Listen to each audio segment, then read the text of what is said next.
গত সপ্তাহের আগের সপ্তাহে নিফটি উইকলি চার্টে একটা বিয়ারিশ এনগাল্ফ ক্যান্ডেল বানিয়েছিল।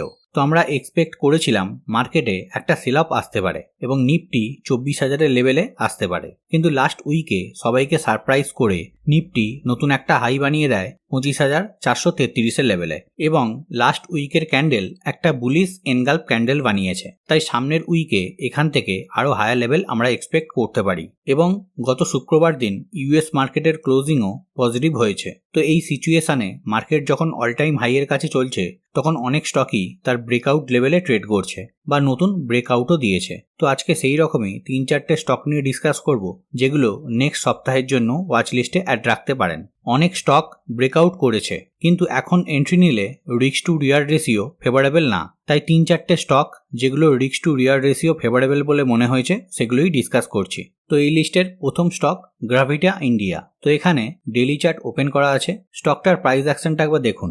স্টকটা যতবার তার পুরনো লেভেলকে ব্রেক করেছে ততবারই হিউজ ভলিউমের সাথে ব্রেক করেছে এবং প্রায় এক মাস আগে 2544-এর লেভেলে একটা হাই বানায়। তারপর থেকে আমরা একটা সেলিং প্রেসার দেখি এবং লাস্ট শুক্রবার দিন সেই পুরনো লেভেলের ওপরে প্রাইস ক্লোজ দিয়েছে এবং ভলিউমটাও দেখুন প্রিভিয়াস এক মাসের যা ভলিউম এসেছে তার থেকে বেশি। তো এখানে একটা ট্রেড প্ল্যান করা যেতে পারে। তো এই স্টকটা সিএমপিতেই এন্ট্রি করা যায়, মানে 2558-এর লেভেলে এন্ট্রি নেওয়া যেতে পারে এবং স্টপ লস থাকবে লাস্ট সুইং লোয়ের নিচে, মানে 2157-এর লেভেলে এবং উপর দিকে 1:1 2939 পর্যন্ত এক্সপেক্ট করতে পারেন। তো এখানে এসএলটা একটু বড়, প্রায় 16% মতো, তাই প্রাইস যখন ওপর দিকে যাবে এসএলটাকেও শিফট করে ওপরে নিয়ে যাবেন। 21 EM এর হিসাবে এসএল শিফট করতে পারেন। তো নেক্সট স্টক কাইনিস টেকনোলজিস লিমিটেড। তো এখানে ডেইলি চার্ট ওপেন করা আছে।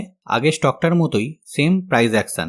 প্রায় এক মাস আগে 5380 লেভেলে একটা হাই বানায় এবং লাস্ট 2 ট্রেডিং ডেতে এই স্টকে হিউজ ভলিউম এসেছে এবং লাস্ট ডেতে 5333 লেভেলে ক্লোজ দিয়েছে। তো এই ক্লোজটা 5380 লেভেলের ওপরে হলে খুব ভালো হতো, তাই আমরা এই স্টকটা যখন 5380 লেভেলের ওপরে 1 আওয়ারের ক্যান্ডেল ক্লোজ করবে তখনই আমরা এন্ট্রি নিতে পারি, তার আগে নয়। এসএল থাকবে লাস্ট সুইং লোয়ের নিচে, মানে 4560 লেভেলে এবং প্রাইস যত উপর দিকে শিফট হবে এসএলটাও শিফট করে নেবেন 21 EM এর হিসাবে। Last stock PTC India. তো এখানে উইকলি চার্ট ওপেন করা আছে। স্টকটা একটা সিমেট্রিক্যাল ট্রায়াঙ্গেল প্যাটার্নের ব্রেকআউট দিয়েছে। তো যারা রিস্কি প্লেয়ার তারা অলরেডি 230 লেভেলে এন্ট্রি করে নিয়েছে, তবুও এখনো সিএমপিতে এন্ট্রি নেওয়া যেতে পারে, মানে 239-এর লেভেলে। এসএল থাকবে লাস্ট উইকের ক্যান্ডেলের লোয়ের নিচে, মানে 210-এর লেভেলে এবং ওপর দিকে 1:1-এর হিসাবে 268-এর লেভেল পর্যন্ত এক্সপেক্ট করতে পারেন।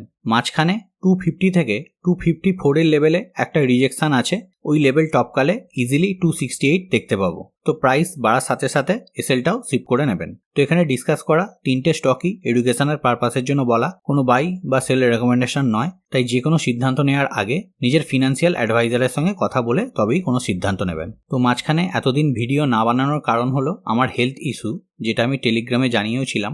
গলাটা এখনো পর্যন্ত পুরোপুরি ঠিক হয়নি, তাই এই সময়টা সবাই একটু সেফ থাকবেন। ওয়েদার কন্ডিশন খুব একটা ভালো না। তো আজকের মতো বাই বাই, সবাই ভালো থাকবেন, সুস্থ থাকবেন।